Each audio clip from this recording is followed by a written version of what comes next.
Welcome back to our election coverage right here on the first, as we are looking at what appears to be so far, do I have to keep saying that? So far appears to be a pretty good night. They called North Carolina for Donald Trump, Ohio, Texas also have been called for Donald Trump. None of those are really surprises, but North Carolina is one of those important states you got to grab. And now, slowly but surely, all of our eyes turn towards Michigan, Pennsylvania, and Wisconsin, because if it continues like it's going right now, if Donald Trump wins one of those, he's going to be the next president of the United States. Joining me now, host of the amazing Dana Show, Dana Loesch. Dana, it's hard to figure out how this night could be going any better right now. I'm trying to be dour, or at least a little bit cynical, but it's hard right now.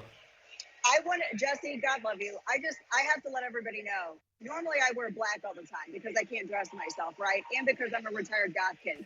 I'm wearing red tonight. I'm wearing Republican red. Not only that, but check it. I even got little buttons, dude. That's my mood right now. That is weird. Write it down in the history books. You'll never see me in color again. But I am cautiously optimistic. I am encouraged by the turnout. I know we're all still holding our breath, and we're watching Pennsylvania, we're watching for Nevada to come in, we're watching Arizona, but I'm cautiously optimistic. We also had a major victory in Florida with Amendments 3 and 4 being defeated. So Republican wins all around. And I talked about this, Jesse, on my program today and yesterday about Trump's coattails. He got some criticism in 2020 for not having coattails. Can we talk about his coattails for a minute and the Senate races in Ohio? And the Senate races in a lot of these contested areas, Arizona, these battleground states, these senators are outperforming their Republican predecessors, and it's incredibly encouraging to see. So I don't know about y'all, but I'm at my Congresswoman Beth Van Dyne, her election watch party. I'm feeling pretty good. A lot of people here in Texas are feeling pretty good tonight. So I'm being cautiously optimistic because I'm also very superstitious. So that's where I am right now.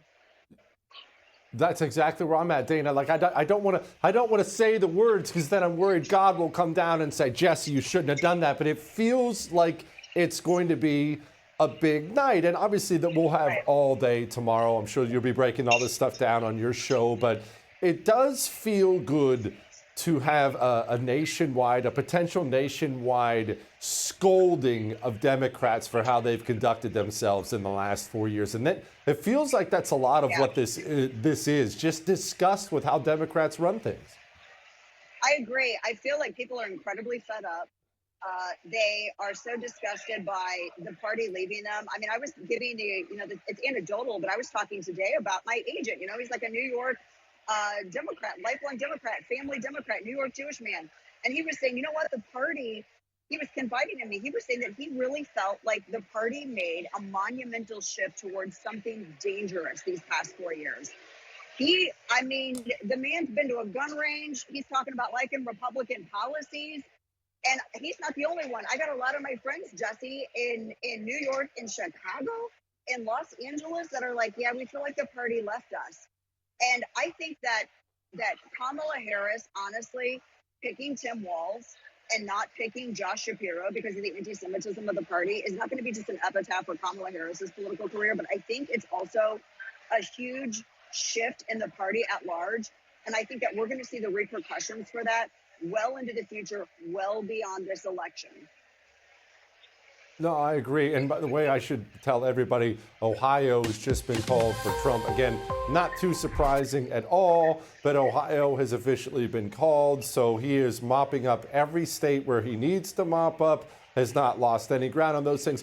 Okay, yeah. Dana, let's discuss that really briefly here. The Democrat coalition, because they obviously have become the party of turbo freak, tranny nut job stuff, and just really elite coastal things. So if you're in an ivory tower in Manhattan, you vote Democrat. If you think you're a woman when you're actually a boy and you chopped your penis off, you vote Democrat. But other than that, the rest of the coalition seems to be coming apart. My best friend is Mexican. His wife's Mexican. Their whole daggone family, they're all Mexicans, and they've all been Democrat. And he texted me today, they all voted straight ticket Republican. He's losing Latinos. They've lost 25% of black men. That never freaking happens.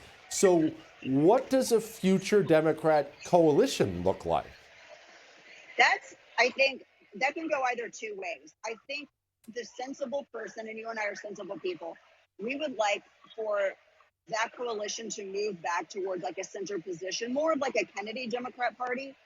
But I don't think that they're going to do that. I honestly feel like they believe they have to shift further and further left, further and further extreme. And I don't know where their party goes after this. I mean, think about it. The stuff that they have embraced is even beyond like, you know, a Karl Marx level kind of Marxism. You have to forgive me here. I'm holding the phone and I'm trying not to like cover. I know with your our production, God love our production people, by the way, over at the First. They're like probably cussing me right now.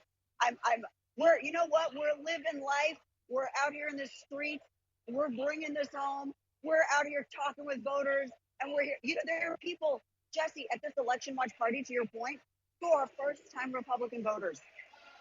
First-time Republican voters at a Republican election watch event in Texas. This is crazy. I've never, in all of my years, I've never experienced anything like this. And I'm so sorry to be talking with my hands so much. I promised the control room I was going to keep this steady. But this is like huge. It's okay. There I are do it all the time. generational shifts happening here. Huge, monumental generational shifts that are happening. I don't know where Democrats go. I think that the Republican coalition is going to get bigger. And one of the things that we have to do is learn how to deal with all these different factions and really practice Reagan's 80-20 rule going forward. And I think that we're seeing that happen in Florida.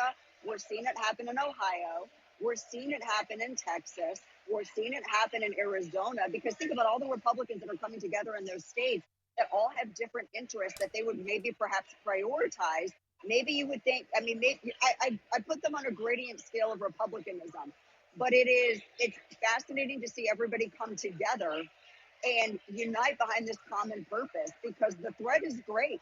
I mean, the economic threat, the international instability threat, the border. I mean, I could go on and on. They're seeing this and they're reacting to it, and it is amazing. So I hope everyone takes note of this. It's a historic shift happening right now. Dana, this final question. These first-time voters you're there with, obviously different things are going to motivate you and I than, you know, people who are just getting involved, and that's totally fine. Everyone has their own level of involvement. Why are they there? What motivated them? Was it illegal immigration? Was it what got them there? I know you've talked to them. Borders, and there are kids in schools. Borders, number one, first and foremost, Texas being a border state, obviously, you know, you're Texas. Texas being a border state, they're very concerned about the flood of illegal immigrants coming across the border. They're very concerned about Tren de Aragua, the Venezuelan gang, because it is present in DFW, Dallas-Fort Worth. And then they're also really concerned because the ones that I spoke to, they have daughters who are participating in sports. I spoke to 3 different families who all have daughters. Some have daughters and sons. They're concerned about what is happening in our schools, what is happening with trans Tifa, daughters being disenfranchised. And it literally took that happening for them to kind of wake up to everything else. And they're passionate, because when you start messing with people's kids, Jesse, you're a parent, you know this, you get super passionate about acting in the best interest of your children. And that's what they're doing with this policy, with these policies and this election. No doubt. Dana Loesch of The Dana Show. Dana, you are the best. Go put that phone down. Give our best to Beth Van Dyne. We're big fans of hers here, so we'll see you. I would thank you for coming to my YouTube channel, but I know how brilliant it is, and I know you love it here. So subscribe and watch. We're going to start really ramping things up and putting some funny stuff, some interesting stuff out there, some collaborations. Either way, my YouTube channel is officially the place to be. So stick around.